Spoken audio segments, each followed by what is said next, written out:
अस्सलाम वालेकुम रहमतुल्लाहि वबरकातुह। माह रमज़ानुल मुबारक में एक नए सेगमेंट के साथ, एक नई पूरी सीरीज़ के साथ आपकी खिदमत में हाज़िर हूँ। हमने इस सीरीज़ का नाम द डिक्शनरी ऑफ सूरह यासीन रखा है। देखिए अल्लाह ताला ने जब भी अपने बंदों से हम कलाम होना चाहा और उनसे बात की और उनसे खिताब किया और उनको कोई कॉन्स्टिट्यूशन या उनको कोई आइन या उनको कोई दस्तूर देना चाहा, ज़िंदगी के लिए जब भी खालिक कायनात ने इंसानों को गाइडलाइंस देना चाहिए हैं, तो हमेशा ही से खालिक कायनात ने माह रमज़ानुल मुबारक का इंतखाब फरमाया। गुज़श्ता अंबिया में, साहिब शरीयत अंबिया में, उलुल अज़्म अंबिया में और फिर नबी करीम सल्लल्लाहु अलैहि वसल्लम की शरीयत में भी ये बात मुश्तरक है कि शरीयत के तमाम कोड्स ऑफ लाइफ, तमाम शरीयतें और उनके अहकाम और उनकी किताबें और उनके सुहफ़ जो थे, वो माह मुबारक रमज़ान में अल्लाह की ज़ात ने नाज़िल किए हैं। मसलन हम देखते हैं कि इस महीने की यकम तारीख यानी यकम माह रमज़ानुल मुबारक को सुहूफ़ हज़रत इब्राहीम नाज़िल हुए। हज़रत इब्राहीम अलैहिस्सलाम के जितने सहीफ़े थे, उनके नुज़ूल की जो डेट है, जो तारीख है, वो यकम माह रमज़ानुल मुबारक। फिर तौरात नाज़िल हुई, तो वो 6 माह रमज़ानुल मुबारक को। इसी महीने की 12 तारीख को यानी 12 माह रमज़ानुल मुबारक को इंजील नाज़िल हुई। और इसी महीने की 18 तारीख यानी 18 माह रमज़ानुल मुबारक को ज़बूर के नाज़िल होने की तारीख है। और फिर कुरान मजीद जो इस महीने में लैलतुल क़द्र में और क़द्र वाली रात में नाज़िल हुआ है। इन सारी बातों से हमें ये नतीजा मिलता है और ये बात समझ में आती है कि माह रमज़ान जो है, वो रब का अपने अब से हम कलाम होने का महीना है। माह रमज़ान जो है ये खालिक कायनात का अपनी आज़म मखलूक और अपनी मखलूक़ात में से सबसे जो अशरफुल मखलूक़ात है यानी इंसानों से हम कलाम होने का महीना है। सो इस महीने में हम जो नई नया सेगमेंट और नई सीरीज़ लेके आए हैं, उसका एक रीज़न अलबत्ता आपके सामने मैं ज़रूर अर्ज़ करना चाहूँगा और फिर उस सीरीज़ का तारुफ़ आपको देता हूँ। हम ये देखते हैं कि जब भी खालिक कायनात ने अपने बंदों से और अपनी मखलूक़ात से और ख़ास तौर पर इंसानों से राब्ता करना चाहा और उनको इंस्टीट्यूशन जैसे मैंने कहा कॉन्स्टिट्यूशन दिया और फिर उनको इसी तरीके से ज़िंदगी की जो दस्तूर दिया, एक दस्तूरुल हयात उनको दिया, तो वो हमेशा माह रमज़ानुल मुबारक में दिया है। एक तरफ ये चीज़ और दूसरी तरफ हम ये देखते हैं कि शरीयत मुक़द्दसा इस्लामिया में आइम्मा अहलुल बैत अलैहिमुस्सलाम ने हमेशा से ही जो रिवायात मौजूद हैं, उनमें ये है कि माह मुबारक में ज़्यादा से ज़्यादा तिलावत कुरान मजीद करने का जो है वो हुक्म दिया गया है, उस तरफ लोगों को रग़बत दिलाई गई है। इमाम मोहम्मद बाक़िर अलैहिस्सलाम का फ़रमान आपने इस मौसम में ज़रूर सुना होगा कि आपने फ़रमाया लिकुल्लि शैइन रबीउन व रबीउल कुरआन शहरु रमज़ान। हर चीज़ की बहार होती है। ये कुरान की बहार का और स्प्रिंग ऑफ द कुरान है ये माह रमज़ानुल मुबारक। तो जैसा कि बहार में हर तरफ रौनक होती है, फूल खिलते हैं, हरियाली होती है, तो यूँ ही मोमिनीन के दिलों में कुरान मजीद का जो तासीर है और उसकी तिलावत है और मोमिनीन के क़ुलूब में जो उसका असर है, वो इसी तरीके से इस महीने में नज़र आता है। फिर इमाम सादिक अलैहिस्सलाम का फरमान है और आपने माह रमज़ानुल मुबारक के फ़ज़ाइल जब बयान कर रहे थे, तो उस ज़िमन में एक जुमला इरशाद फरमाया कि फ़स्तक़बलिश शहरा बिल कुरआन। वसाइल शिया की इस हदीस में आपने फरमाया कि देखो जब माह रमज़ानुल मुबारक आए, तो उसका इस्तिक़बाल तिलावत कुरान करीम के ज़रिए करो। यानी इस महीने में ज़्यादा से ज़्यादा तिलावत कुरान मजीद करें। आपके सामने अर्ज़ किया था कि नबी करीम सल्लल्लाहु अलैहि वसल्लम ने जब खुतबा शाबानिया इरशाद फरमाया, तो उसमें आपने एक जुमला उस खुतबे में इरशाद फरमाया था कि मन तला फ़ीहि आयतन मिनल कुरआन कान लहू मिस्लु अज्र मन ख़तमल कुरान फ़ी गैरिही मिनश शुहूर कि जो इस महीने में एक आयत तिलावत करता है, वो बाकी महीनों में पूरा कुरान पढ़ के जितना अज्र और सवाब मिलता था, इस महीने में एक आया पढ़ने के बाद वो सवाब मिल जाता है इंसान को। अच्छा, इसी तरीके से फिर रिवायात और नरेशंस ये कहती हैं कि माह मुबारक में ख़त्म कुरान करना यानी कुरान मजीद की जितनी आयात और सूवर हैं, उन पूरी आयात और सूरतों की तिलावत करना आइम्मा अहलुल बैत अलैहिमुस्सलाम की सुन्नत और रविश है। बल्कि वसाइल शिया की एक रिवायत के मुताबिक तो आइम्मा ताहिरीन माह मुबारक में 10 मरतबा ख़त्म कुरान करते थे। یعنی ہر 3 دن بعد ایک ختم قرآن مجید جو ہے ائمہ اہل بیت علیہ السلام کی روش تھی اور ان کی سنت تھی۔ ایک روایت تو جو محدث قمی نے نقل کی ہے، اس میں تو یہ ہے کہ بعض ائمہ کے بارے میں یہ بھی منقول ہے کہ وہ ماہ مبارک کے رمضان میں 40 مرتبہ قرآن مجید کا ختم فرماتے تھے۔ امام زین العابدین علیہ الصلوۃ والسلام سید الساجدین کے حوالے سے ایک روایت کا تذکرہ موجود ہے کہ اس مہینے میں امام علیہ الصلوۃ والسلام آیات الہی سے کلام فرماتے یا پھر دعا سے، یعنی دعا اور قرآن کے علاوہ کوئی لفظ زبان پر نہ لاتے تھے۔ یہ دو باتیں آپ کے سامنے عرض کرنے کے بعد اب ایک نتیجہ اور پھر انشاءاللہ اسی سے ہم ایک نئی سیریز کا آغاز کرتے ہیں۔ یہاں ایک سوال یہ ہے کہ اس مہینے میں قرآن مجید پڑھنے کی اتنی سفارش کیوں کی گئی؟ اس مہینے کو بہار کہا گیا قرآن مجید کا، پھر اسی طریقے سے کہا گیا کہ اس مہینے کا استقبال بالقرآن کرو، پھر اسی طریقے سے ایک آیا عام مہینوں میں پورے قرآن جتنا درجہ رکھتی ہے ثواب کے حساب سے، پھر 10 مرتبہ ائمہ اہل بیت علیہ السلام قرآن ختم فرماتے، بعض ائمہ 40 مرتبہ فرماتے۔ امام زین العابدین علیہ الصلوۃ والسلام کے حوالے سے تو یہ کہ آپ تلاوت قرآن یعنی آیات قرآنی اور مناجات و دعا کے علاوہ کوئی چیز اپنی زبان سے اس مہینے میں ارشاد نہ فرماتے، تمام کلام اور گفتگو انہی چیزوں پر مشتمل ہوتی تھی۔ تو یہ اس قدر جو سفارش ہم دیکھ رہے ہیں کہ پھر اس چیز کو میرے اور آپ کے لیے سنت ائمہ اہل بیت علیہ السلام قرار دیا گیا کہ اس مہینے میں کم از کم ایک مرتبہ ختم قرآن مجید کیا جائے۔ تو اس مہینے میں اتنی سفارش کیوں ہے؟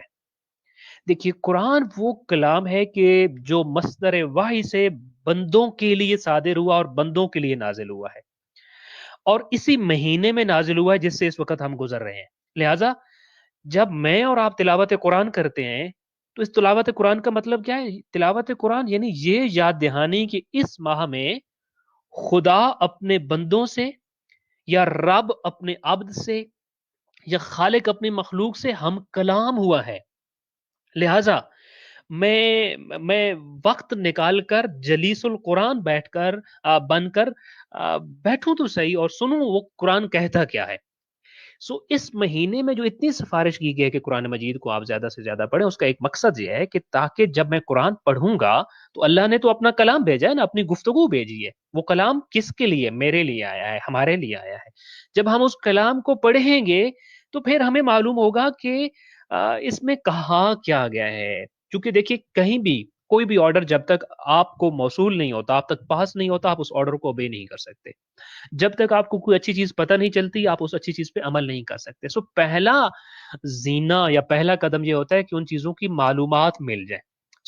یہ مہینہ قرآن مجید کو پڑھ کر قرآن مجید کے تھرو جو میرے اور آپ تک میسج پہنچا ہے، اس میسج کو ریسیو کرنے کا اور موصول کرنے کا مہینہ، اس لیے زیادہ سے زیادہ سفارش کی گئی ہے۔ البتہ جو جیسا کہ آپ عموماً سنتے بھی رہتے ہیں کہ اگر آپ چاہتے ہیں کہ اللہ آپ سے ہم کلام ہو تو قرآن مجید پڑھیے۔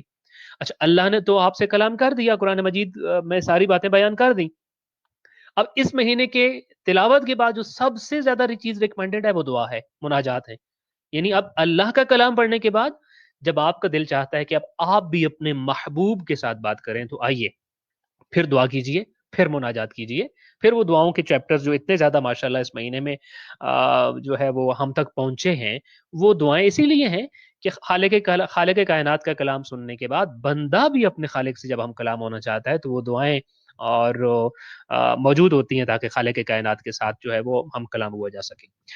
اچھا، جب ہم قرآن مجید پڑھ رہے ہوتے ہیں تو ایک اہم بات یہ ہے کہ قرآن کی تلاوت ثواب ہے، اس میں کوئی شک نہیں، مگر قرآن کے نزول کا مقصد یعنی قرآن اللہ نے کیوں بھیجا، کیا یا میرے اور آپ کے گھر میں قرآن کیوں موجود ہے، یا میرے اور آپ کی زندگی میں قرآن کا کیا عمل دخل ہے؟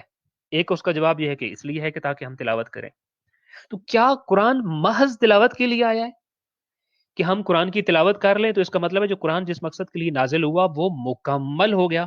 نہیں، ہرگز ایسا نہیں۔ یہ تو عام بندہ بھی جانتا ہے کہ قرآن تو تلاوت کے لیے نہیں، قرآن نازل ہوا ہے چونکہ یہ زندگی ساز، ایک انسان ساز کتاب ہے۔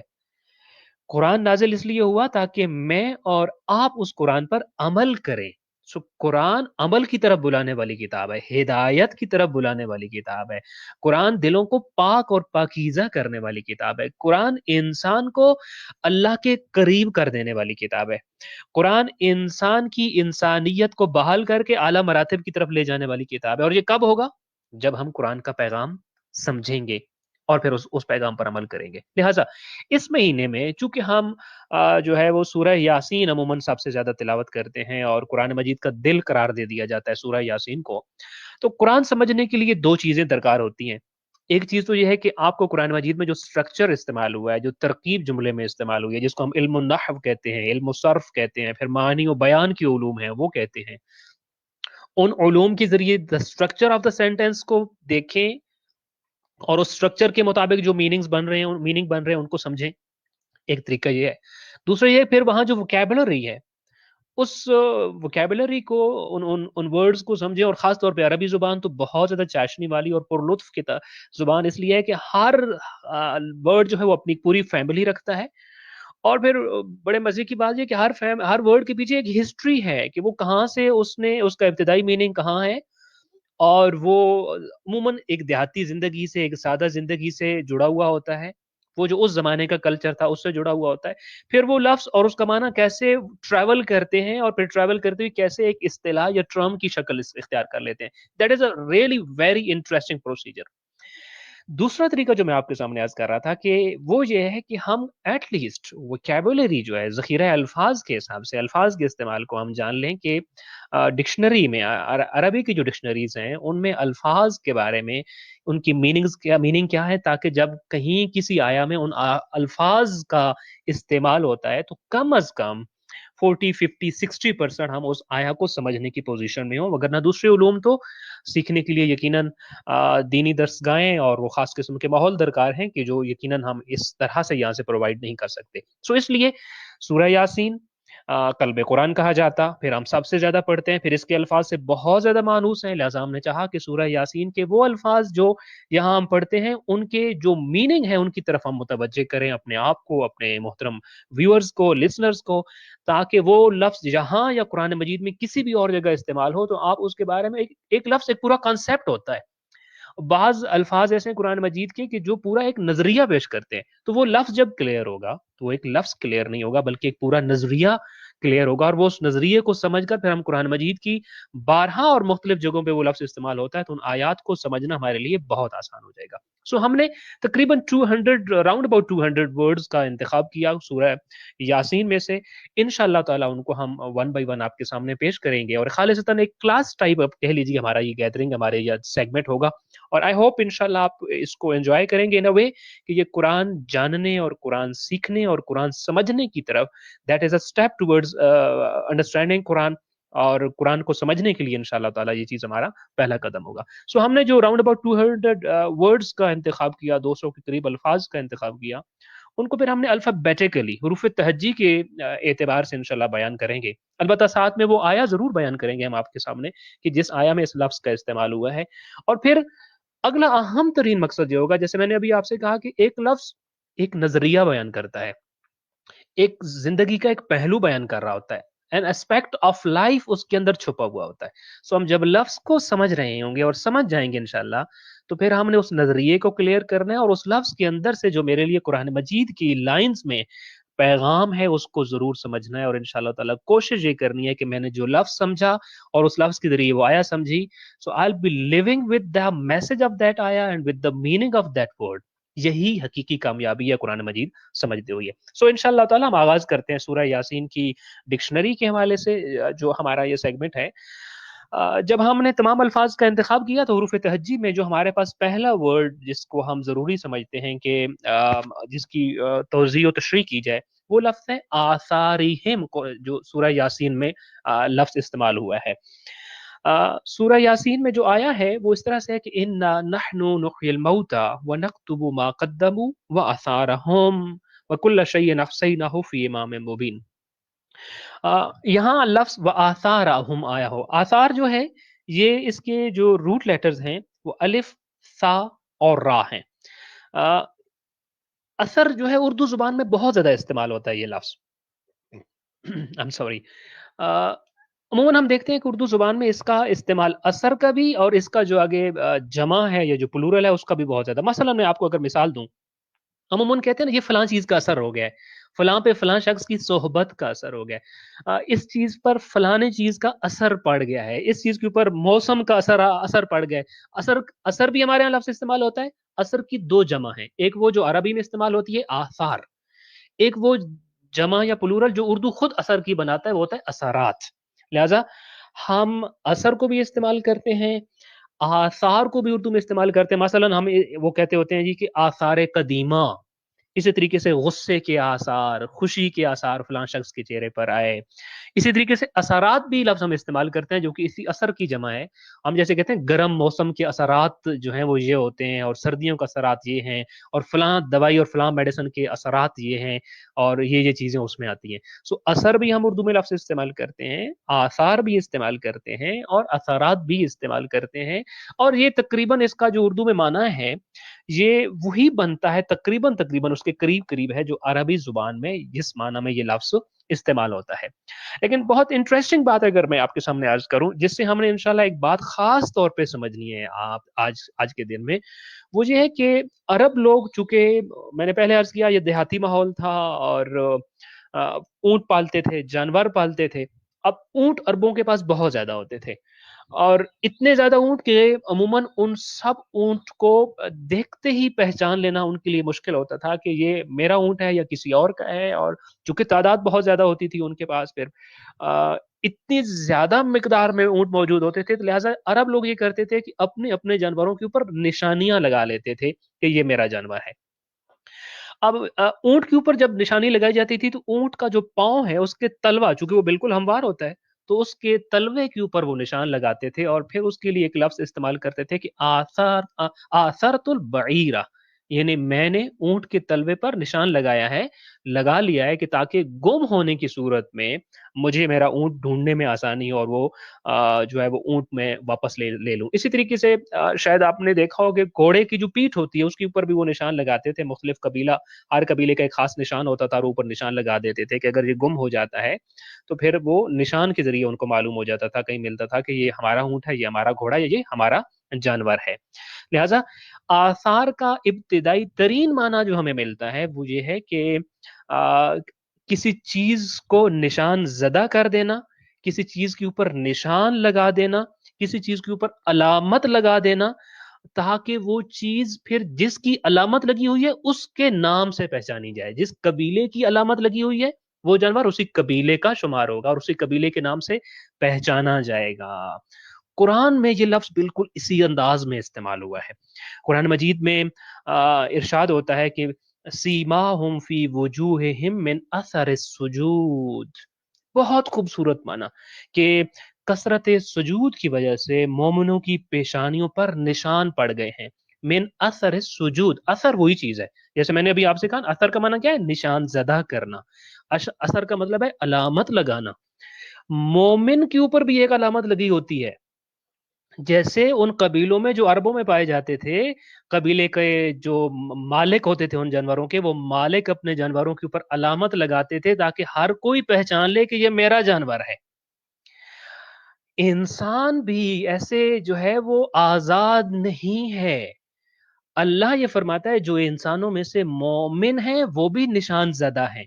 उनके ऊपर भी अलामत लगी हुई है। किस चीज़ की अलामत है? मिन असर सुजूद, असर अलामत लगाना। आसार उसी की जमा है, मैं बार-बार जो आपके सामने अर्ज़ कर रहा हूँ। सो मोमिन भी निशान ज़दा होता है।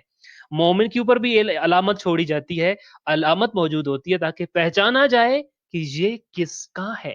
जैसे मैंने अभी आपको अर्ज़ किया कि उस ज़माने में वो निशान लगाने के बाद वो जानवर उसी कबीले के नाम से पहचाने जाते थे, फलाँ कबीले का जानवर है। तो अल्लाह ये फरमाता है सीमाहुम फी वुजूहिहिम, मैं जो निशान लगाता हूँ वो तलवों पे नहीं लगाता। जब मेरे नाम से पहचाना जाता कोई चाहता है ना अल्लाह के कबीले के ज़रिए पहचाना जाए कि ये अल्लाह के कबीले में से, अल्लाह वालों में से है, मोमिनीन में से है, सालिहीन में से है। तो फिर अल्लाह ये फरमाता है कि फिर उनकी भी एक निशानी है और वो निशानी बताती है कि ये मेरा है और वो निशानी कहाँ लगती है? पाँव पे नहीं, पेशानी के ऊपर लगती है। लेकिन वो निशानी लगाने के लिए जिसके ऊपर निशानी लगती है, उसको मेहनत करना पड़ती है, खालिक कायनात के सामने इस कदर झुकना पड़ता है कि उनकी पेशानियों पर निशान पड़ जाते हैं। लिहाजा सीमा हम फी वजूहिहिम मिन असर सुजूद का मतलब यह है कसरत सुजूद से उनके पेशानियों पर निशान पड़ गए थे। पुराने ज़माने में अरबों में जब ऊँट पर मालिक जब निशान लगाता था, तो ये निशान उस शख्स के मालिक होने की दलील होता था। इसी तरह जब इस्लाम हमारे कल्ब और रूह पर असर करता है, मालिक ऊँट पर क्या करता था? असर लगाता था। कहता था ना मैंने अपने ऊँट पर असर लगा दिया है, असर कर दिया है।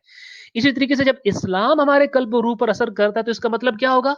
कि हमारे दिलो दिमाग पर इस्लाम ने अपना असर छोड़ दिया है और अपनी अलामत लगा दी है इस्लाम ने, जो कभी नहीं मिट सकती। जैसे उन जानवरों के ऊपर से वो अलामतें नहीं मिटती थी।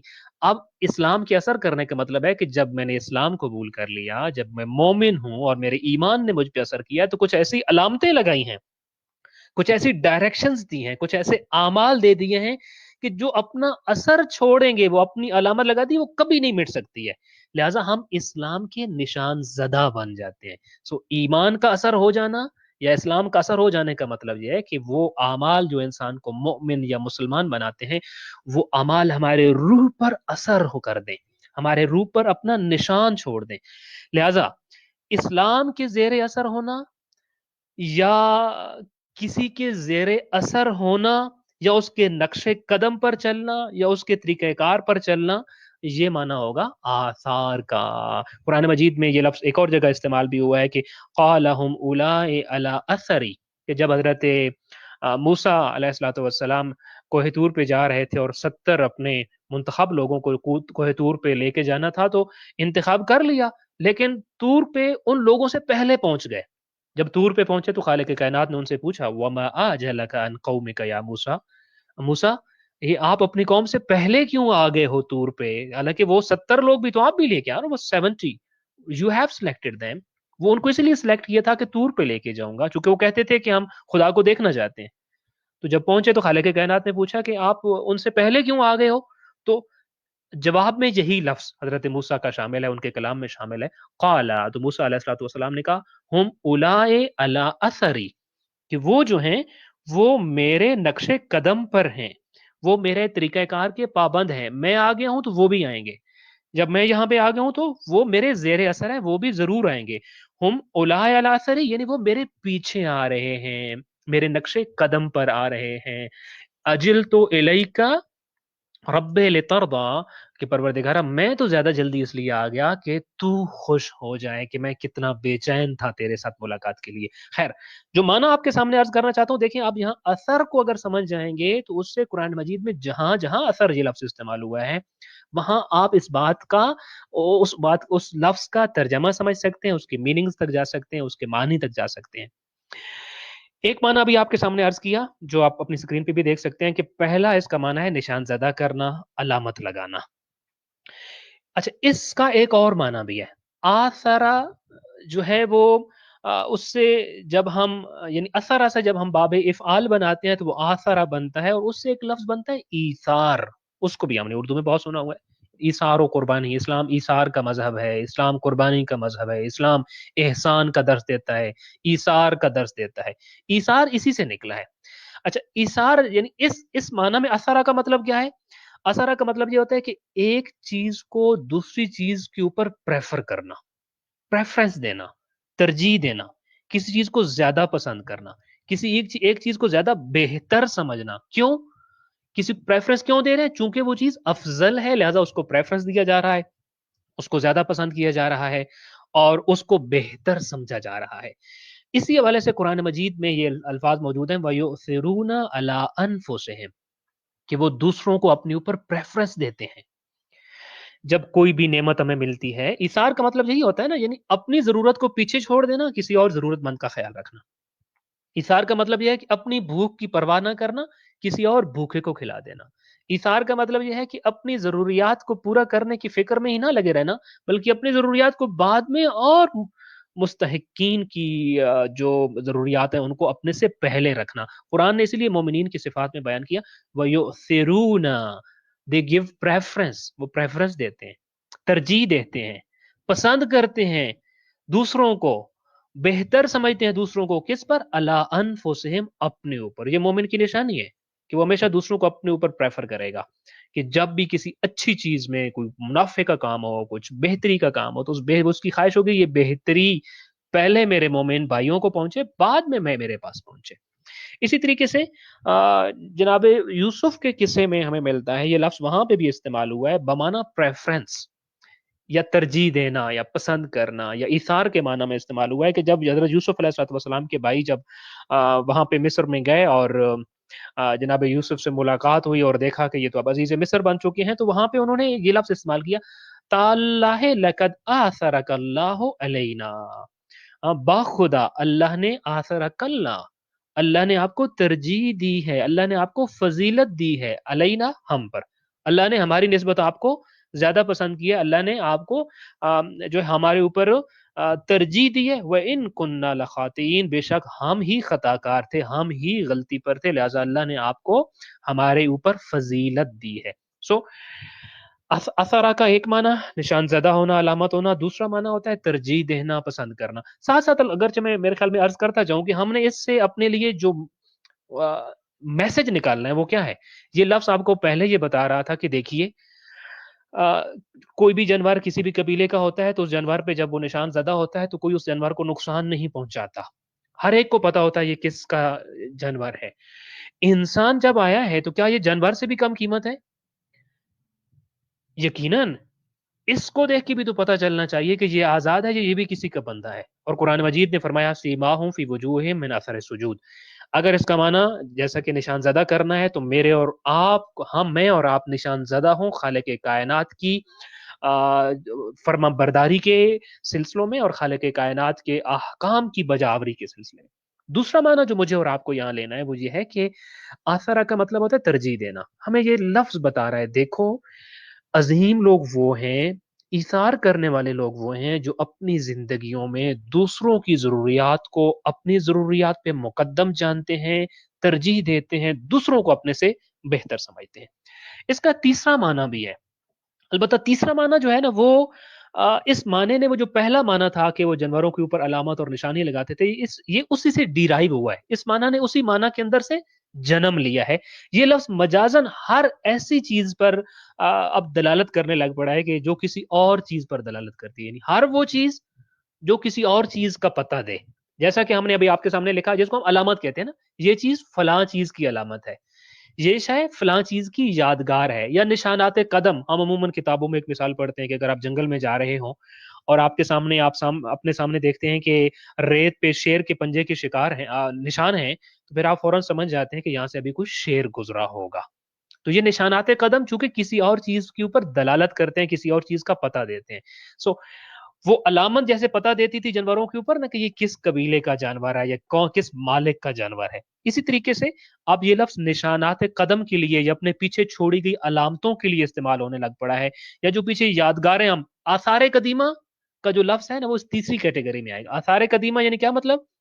वो कदीम आसार कि जो पुरानी चीजों के ऊपर दलालत करते हैं और पुरानी पुरानी अलामतों को बताते हैं, पुरानी यादगारों को बताते हैं, पुराने रवाज, रस्म, तहजीब, कल्चर को बताते हैं, उनको हम आसार कदीमा कहते होते हैं। यहाँ इस आया में ये जो लफ्ज इस्तेमाल हुआ है बिल्कुल इसी माने में खास तौर पे इस्तेमाल हुआ है। वह नक्तुबु मा कद्दमु व आसारहुम, वह नक्तुबु, और हम वो अमाल लिख लेते हैं, मा कद्दमु, जो वो आगे भेजते हैं, व आसारहुम, और हम वो भी लिखते हैं उनके नेको बद आमाल, आसारहुम, जो वो पीछे छोड़ जाते हैं, जो उनके निशानाते कदम, वो आगे चले गए मगर कदमों का निशान पीछे छोड़ गए। कब्र में जाने के बाद जो कुछ पीछे छोड़ के गए हैं, उसके उससे भी जो नेक या बद आमाल सरजद होते हैं वो भी लिखे जाते हैं। यकीन जानिए, यहाँ पे पहुंच के एक लम्हे को इंसान सोचता है कि यहाँ रहते हुए मुझे अपनी कब्र की और बरज़ख की और हश्र की फिक्र है। यानी जब यहाँ जिंदगी गुजार रहा हूं तो अपने आगे की फिक्र करो। तो क्या जब मैं और आप आगे चले जाएंगे तो वहां मुतमईन हो जाएंगे? नहीं। जब हम सोचते हैं कि हम कब्र में होंगे या बरज़ख में होंगे, तो आगे का सोचकर फिर अपने पीछे की और अपने बाद की फिक्र लग पड़ती है कि मैं जो कुछ छोड़ के आया, कहीं ऐसा तो नहीं कि वो मासियत परवरदिगार में इस्तेमाल हो रहा हो। इसलिए कि कुरान तो ये कह रहा है, वनक्तुबु मा कद्दमू व आसारहुम, जो कुछ तुमने आमाल अच्छे या बुरे करके आगे भेजे, हमने उनका रिकॉर्ड भी रखा हुआ है। تو تمہارے چلے جانے کے بعد تمہارے آثار ہیں، جو تمہارے پیچھے چیزیں جو تم چھوڑ گئے ہو، تمہارے نشانات قدم ہیں، جو تمہاری وراثت ہے، جو کچھ تم نے پیچھے چھوڑا، اس سے بھی جو اچھا یا برا ہوگا ہم وہ بھی لکھتے ہیں۔ سو تیسری معنی میں بھی ہمیں ایک پیغام مل رہا ہے اور ایک میسج مل رہا ہے کہ دیکھو، مولا علی علیہ السلام نے فرمایا تھا کہ فی حلال ہی حساب و فی حرام ہی عقاب۔ دنیا کا سب سے بڑا پرابلم یہ ہے کہ آپ اس کو حلال طریقے سے کماتے ہیں، حلال جگہ پہ خرچ کرتے ہیں، مگر پھر بھی حساب تو دینا پڑے گا۔ حلال کے اوپر بھی حساب ضرور ہے اور بڑا ڈیٹیل میں حساب ہے۔ وفی حرام ہی، اور اگر خدا نہ خواستہ حرام آ گیا اس میں، پھر صرف حساب نہیں، عقاب، ساتھ میں سزا بھی ہے۔ سو یہ کیسی دنیا ہے جس پہ ہم دل لگائے ہوئے ہیں کہ جب یہاں رہنے کا ٹائم ہے تو آگے کی فکر کھائے جا رہی ہے، اور جب میں آگے کے لیے مطمئن ہونے لگ پڑتا ہوں کہ چلے الحمدللہ ہم آگے کے لیے کچھ تیاری کر رہے ہیں اور کچھ کام کر رہے ہیں، تو پھر ادھر کی فکر ستانے لگ پڑتی ہے کہ میرے پیچھے کیا کیا چھوڑ کے جاؤں گا میں اور کیسے یقین کروں گا۔ حضرت زکریا کی ایک فکر یہی تھی نا، ہم نے سورہ مریم میں پڑھا ایک اور سیگمنٹ میں، کہ ان کی فکروں میں سے ایک فکر یہ تھی کہ خالق کائنات، یہ جو میں مال و دولت چھوڑ کے جا رہا ہوں، یہ میرے بعد اگر نااہل لوگوں کے ہاتھوں میں آ گیا تو انہوں نے معصیت پروردگار کے اڈے کھول لینے یہاں پہ، لہٰذا مجھے ایک ایسا وارث عطا فرما جو اس مال کا وارث بنے اور اس کو معصیت کے اوپر خرچ ہونے سے روک دے، بلکہ یہ تیری رضا کے لیے خرچ ہو، تیرے کنبے پر، تیری مخلوقات پر خرچ ہو۔ دیکھیے، ایک لفظ تھا، تین معنی تھے، اور تین کی تین فل فلیج میننگ بھی ہیں اور ہمارے لیے بہت بڑا پیغام بھی ہے۔ پہلا پیغام میرے اور آپ کے لیے یہ ہے، ہمیں کوشش کرنی ہے ہم نشان زدہ ہو جائیں، اسلام کا نشان ہمارے اوپر لگ جائے، ایمان کا نشان لگ جائے، اللہ کے قبیلے کا نشان ہمارے اوپر لگ جائے، اور وہ قرآن کے بقول باقی نشانیاں بھی ہو سکتی ہیں، ان میں سے ایک نشانی یہ ہے سیماہم فی وجوہہم من اثر السجود۔ دوسرا پیغام اس ایک لفظ کا ہمارے لیے یہ اثر کا ایک لفظ یہ ہے کہ دیکھو، ایثار کرو، ہمیشہ اپنے مومن بھائیوں کے اپنے اوپر ترجیح دو، ہمیشہ ترجیح دو، اللہ کو یہ بڑا پسند ہے۔ اور پھر تیسرا جو اس معنی کا پیغام ہے، اور خاص طور پر سورہ یاسین میں یہ لفظ استعمال بھی اسی معنی میں ہوا ہے، وہ یہ ہے کہ دیکھو، جو کچھ تم اس دنیا میں کرتے ہو، آگے بھیجتے ہو اپنے اعمال میں سے، وہ سب کچھ بھی ریکارڈڈ، اور تمہارے جانے کے بعد جو کچھ تم پیچھے چھوڑ گئے، اچھا یا برا، اچھا استعمال ہوگا تب بھی، برا استعمال ہوگا تب بھی، وہ تمہارے کھاتے میں ریکارڈ ہو جائے گا۔ تمہارے نیک و بد اعمال جو تم پیچھے چھوڑ جاتے ہو، ان کا ریکارڈ بھی اللہ کے پاس ہوتا ہے۔ لہٰذا اس دنیا میں اتنا ہی دل لگاؤ جتنا اس کا حساب و کتاب کی تیاری کر سکتے ہو۔ دعائے خالق کائنات ہمیں قرآن مجید کے الفاظ کو سمجھنے اور ان کے اوپر انشاءاللہ تعالی اپنی آئیڈیالوجی کو ٹھیک کرنے، اپنا نظریہ ٹھیک کرنے، اپنی سوچ کو بدلنے، اس لیے کہ سوچ بدلتی ہے تو عمل بدلتا ہے، جب تک سوچ نہ بدلے عمل کبھی نہیں بدل سکتا۔ سو ان الفاظ سے، قرآن مجید کی آیات سے، قرآن مجید کے حروف سے ہمیں اپنے سوچ، فکر، نظریے، خیال کو بدلنے کی توفیق عطا فرمائے، کہ یہی ضمانت ہے کہ انشاءاللہ اس سے ہماری جب سوچ بدلے گی، ہمارا عمل بدلے گا، اور عمل ہی یہ کسی کی کامیابی یا ناکامی کی ضمانت ہوتا ہے۔ سو دعائے خالق کائنات ہمیں نیک اعمال کرنے اور اعمال سیئات سے دور رہنے کی توفیق عطا فرمائے، واجبات پہ عمل پیرا ہونے اور محرمات سے اجتناب کرنے کی توفیق عطا فرمائے۔ خاص طور پہ ماہ رمضان المبارک کی ہر ساعت اور ہر گھڑی اور ہر لحظہ سے بھرپور استفادہ کرنے اور اللہ کی برکتوں کو سمیٹنے، اللہ کی رحمتوں سے فیضیاب ہونے اور اللہ کی مغفرت سے مستفید ہونے والوں میں ہمارا شمار فرمائے۔ اللہ نے ہمیں اپنا مہمان بنایا ہے، خالق کائنات کی اس ضیافت میں ہمیں اپنے گناہوں کی معافی تلافی کرنے کی توفیق عطا فرمائے۔ والسلام علیکم ورحمۃ